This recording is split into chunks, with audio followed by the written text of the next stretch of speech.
شب معراج پیارا آقا علیہ الصلوۃ والسلام کو یہ عظیم معجزہ نصیب ہوا، اور کیا یہ جسمانی ہوا تھا، روحانی ہوا تھا؟ اس حوالے سے بہت سے اعتراضات کیے جاتے ہیں، لوگ اس کے انکار بھی کرتے ہیں، تو اس حوالے سے رہنمائی ارشاد فرمائیں۔ جمہور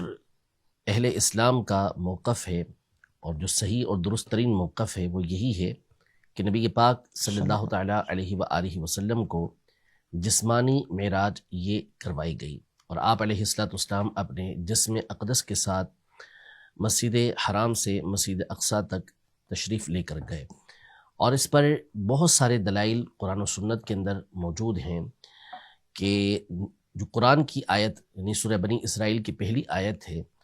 اس کے اگر لفظ لفظ پر غور کیا جائے تو ایک ایک کلمہ بتاتا ہے کہ یہاں پر نبی پاک صلی اللہ تعالیٰ علیہ وآلہ وسلم کی معراج جسمانی مراد ہے، یعنی اپنے جسم مبارک کے ساتھ نبی پاک صلی اللہ علیہ وسلم مسجد اقصیٰ تشریف لے کر گئے، اس لیے کہ اللہ پاک نے اس سورت کی اور اس میں جو آیت ہے پہلی، اس کی ابتدا فرمائی سبحان الذی اسری بعبدہ لیلا من المسجد الحرام الی المسجد الاقصی، یعنی پاک ہے وہ ذات کہ جو اپنے بندے کو رات کے مختصر حصے میں مسجد حرام سے مسجد اقصیٰ لے گئی۔ یہاں جو کلمہ سبحان ہے کہ اللہ پاک ہے، یہ کلمہ اس لیے یہاں پر بیان کیا گیا کہ اللہ پاک انسان کے اندر جو کمی ہوتی ہے، انسان کے اندر جو عجز ہوتا ہے، انسان کے اندر جو کمزوری ہوتی ہے، ان تمام سے پاک ہے۔ رات کے مختصر حصے میں مسجد حرام سے مسجد اقصیٰ تک لے کر جانا، یہ اس دور کے اعتبار سے دیکھا جائے تو یہ ایک ناممکن سی بات تھی، اور ایک بندہ اس سے عاجز ہے، لیکن اللہ جل شانہ ان تمام چیزوں سے پاک ہے، منزہ ہے۔ تو اللہ پاک نے ابتدا فرمائی کہ سبحان، سبحان کا مطلب ہوتا ہے وہ ہستی جو ہر عیب سے، ہر کمزوری سے، ہر نقص سے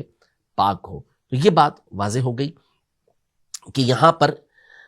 جسمانی معراج مراد ہے، اس لیے کہ اگر روحانی معراج ہوتی تو وہ تو کسی کو بھی ہو سکتی ہے، یعنی رات کے مختصر حصے میں اگر کسی کی روح کوئی خواب کے اندر مسجد حرام سے مسجد اقصیٰ پہنچ جائے، بلکہ اس سے بھی کہیں آگے پہنچ جائے،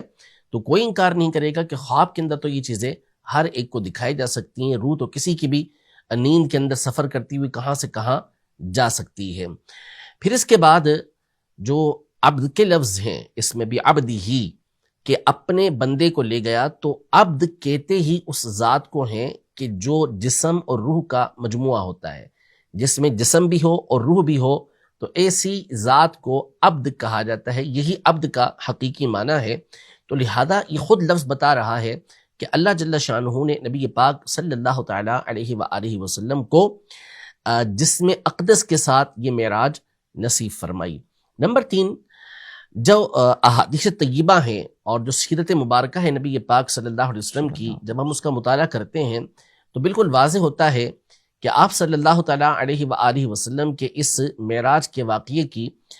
تکذیب کرنے والے، یعنی اس کو جھٹلانے والے بکثرت موجود تھے، یعنی کفار، اور نبی پاک صلی اللہ علیہ وسلم کی تصدیق کرنے والے صحابہ، بالخصوص سیدنا صدیق اکبر رضی اللہ تعالیٰ عنہ کی ذات موجود تھی۔ تو اگر نبی پاک صلی اللہ علیہ وسلم کا یہ دعویٰ ہوتا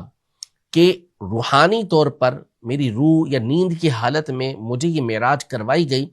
تو پھر کوئی اعتراض ہی نہ ہوتا، یعنی وہ یہ اعتراض کر ہی نہیں سکتے تھے کہ کسی کی روح یہاں سے وہاں تک نہیں جا سکتی، کوئی نیند کی حالت میں یہاں سے وہاں نہیں جا سکتا۔ ان کا اعتراض کرنا یہ بتاتا ہے کہ نبی پاک صلی اللہ علیہ وسلم کا جو دعویٰ تھا وہ جسم کے ساتھ تھا، کہ آپ علیہ السلام مسجد حرام سے مسجد اقصیٰ تک تشریف لے کر گئے۔ تو اس لیے جو صحیح تر بات ہے، جو درست بات ہے اور بالکل واضح اور حق بات ہے، وہ یہ ہے کہ نبی پاک صلی اللہ تعالیٰ علیہ وآلہ وسلم اپنے جسم اقدس کے ساتھ مسجد حرام سے مسجد اقصیٰ رات کے ایک مختصر حصے میں تشریف لے کر گئے، اور یہ لے جانے والی ذات اللہ جل سبحانہ کی ہے، جو ہر عیب سے، ہر خرابی سے، ہر کمزوری سے پاک ہے، منزہ ہے۔